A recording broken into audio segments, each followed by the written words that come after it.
doing something bizarre in order to catch viewer engagement. Welcome to another episode of Fantasy News. I am not your disheveled goblin host. In fact, I am neither disheveled nor a goblin. My name is actually Jake. You might recognize me from the Food Network. Where is Daniel? What happened to Daniel? What's going on with Daniel? People come up to me on the street and say, "Where is Daniel? What have you done with him?" I haven't done anything. He did this all to himself. Nah, but really. Daniel's in London. He's doing the Wheel of Time premiere. I'm sure he'll be bothering Rosamund Pike on the red carpet or accosting people, as he is wont to do. Why don't we use want like that anymore? I promise you're in good hands. I take this very seriously. We have some interesting stories to cover. Think of it like when Jay Leno would fill in for Johnny Carson on The Tonight Show. I'm Jay Leno. I programmed myself to watch over 2,000 hours of Daniel Green videos. I am one with the goblin. So here's a quick guide on how to be Daniel Green. Step 1, place a lapel mic on something either dangerous or unwieldy. Some glasses, a bottle of black rum, an actual knife, but it's totally a fake blade, guys. I'll hold it really close to my eye the entire video. I'll just swing it around willy-nilly. Woo! Lapel mic on a trumpet. It's not, I'm fine. Step 2, plug the hell out of your book. Yeah. Rebels Creed is out now. Did you know Michael Kramer and Kate Redding did the audiobook? I bet you didn't know that. I bet you had no idea that. I bet you had no idea. Step 3, just snort some pure protein powder. You are ready to host the Fantasy News. So a huge, important fantasy show is getting renewed for a new season. This is something I know you are all going to be thrilled about. It's La Brea. It's a good show because there's a sinkhole. I think that's what it's about. What is La Brea about? No, but the true news is the Wheel of Time has been renewed for season 3. I'm not sure if Daniel has talked about this yet because this is pretty new news. Pretty new news. Season 2 has been announced for a while. That's been in the works. I think they're shooting it right now in the Czech Republic. So this is just all around great news because it shows that Amazon has a lot of confidence in the show. This is the kind of stuff you'll live for. This is the kind of stuff we want to see on Fantasy News. Rafe Judkins wants to do 8 seasons, I think, or has 8 seasons planned out. So what, 8, 7, 6, 5 subtraction? That means 5 more. We just got to confirm 5 more seasons and then we're set. One Piece has announced, the One Piece live action adaptation for Netflix has announced the cast. We have Iñaki Godoy. Okay, I'm gonna mess up these names. I really sympathize with Daniel now. Macanu is Zoro, Emily Rudd is Nami, Jacob Romero Gibson is Usopp, and Taz Tyler is Sanji. This is cool. I don't know anything about One Piece. I haven't read it, and if you little goblins try to pressure me into reading it, because it's something I do want to read, but I just haven't had the time. I'm reading The Wheel of Time because Daniel Green forced me. He can't really talk much about the casting. I mean, everyone looks like nice actors, but that's pretty much all I can say because I'm not familiar with the characters. Please let me know in the comments what you actually think about the casting. Guess what? I'm gonna be playing Luffy! I'm watching the video. They put a little video, said, "Welcome to Straw Hats" on Twitter. Seems like a bit of a weird way to announce their cast, with just the cast being like, "Hey guys, I'm gonna be playing the part." Like, I don't think that's gonna really endear people to them. I don't know. Remember when Heath Ledger was announced as the Joker? Nobody liked that. They were like, no, that's not good. Teen heartthrob Heath Ledger, come on. On Friday, Amazon announced that they're making a series of shorts for the Wheel of Time, and that's a really cool thing, I think. The animation looks really amazing, and apparently it's just something you can push while you're watching the show on your TV or whatever. I love that idea of doing that with a fantasy show, especially when there's so much lore to cover that you can't possibly explain in each episode. It's just for like the diehard fans, with the people really obsessed who want to see, just get everything in context. And I think I saw some people talking about like, oh, this would be so cool if they did this with like a Stormlight adaptation and you'd get to see the extra stuff, the interludes, you know?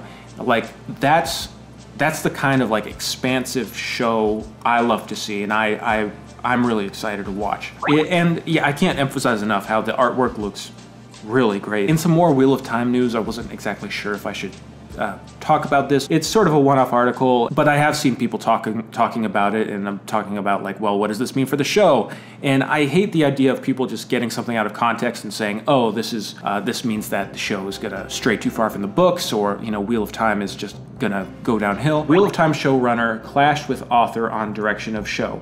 Not Robert Jordan. This whole article is referencing something Rafe said about adapting the show, what he talked about with Brandon Sanderson. So this clash comes down to something Rafe publicly said. Brandon is super honest, saying, I don't think this works for this reason. And then I'm like, okay, I have to pay serious attention to this. And then there are times when I'm like, no, this is why I'm doing it. It's a choice and I actually think it really works. And it's going to work for us long term. And then we agree to disagree on it. So like the normal creative group process. Brandon Sanderson thinks this would be better for the show. Rafe Judkins, the showrunner, ultimately has say. The show has to be different from the books in a lot of ways. I think a lot of people are willing and accepting of that. I think the Wheel of Time fandom is very accepting of that and is looking forward to that. If Brandon Sanderson has differences with Rafe Judkins on the show, that's just how it is. I don't know, this just seems like such a small thing. You and your friend who's read The Wheel of Time, you're gonna have differences about how to adapt the show regardless. Like, just imagine the whole world of differences that you'd come to and what you'd have to keep and get rid of. Of course, there's obviously.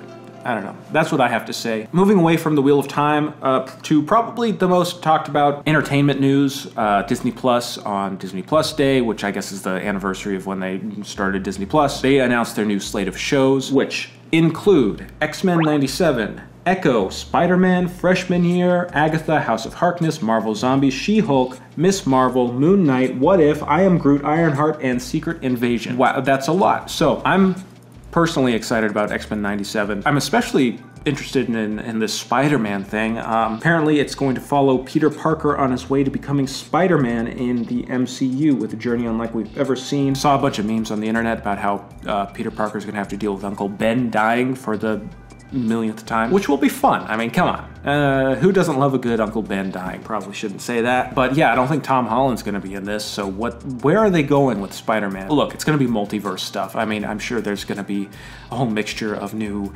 iterations of Spider-Man. They can just go anywhere with it, really. I Am Groot? What is that? I don't know. Is that gonna be, I don't know. Agatha, House of Harkness. Not surprised they're doing a spin-off for WandaVision and people lost their minds over her. Marvel Zombies.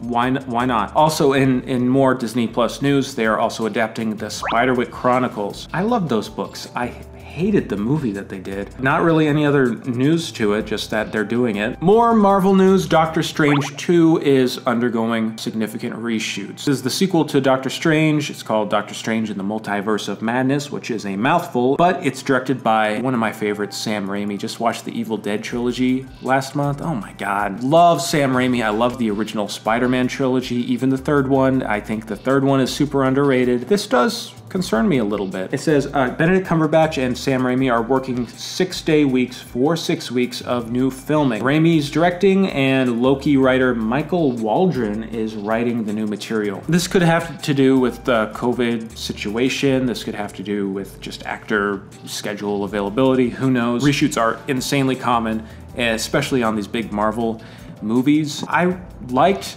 Doctor Strange. It was nice, but I did feel there was sort of a blandness there, and with Sam Raimi coming in to direct, it's got my hopes up. Reshoots, who knows? So last story, and something near and dear to my heart. Transformers, Rise of the Beasts will be moving back a year, release date wise. It's not directed by Michael Bay, so I'm sad because I like that extravagance. I don't even know like how many Transformers movies are there? 40? That's pretty much all I have for you. It's gonna be a bit of a shorter episode. Thank you for putting up with me. I promise Daniel's gonna be back. I hope you all are having a lovely week. Subscribe to my channel. Daniel has enough subscribers. Just go subscribe to my channel. I'm gonna plug myself. Sorry, Daniel. I'm gonna exploit this for all it's worth. So when are we letting Daniel out of his cage? Don't put all the blame on me. You're holding the keys right now. Take the duct tape off. Just let him out. Well, you won't do that, will you? Taking over the show. I'm stealing his channel. Last time he bit you. Last time you let him out of the cage. Don't let Daniel out of the cage. He bit you last time. That's how it happened.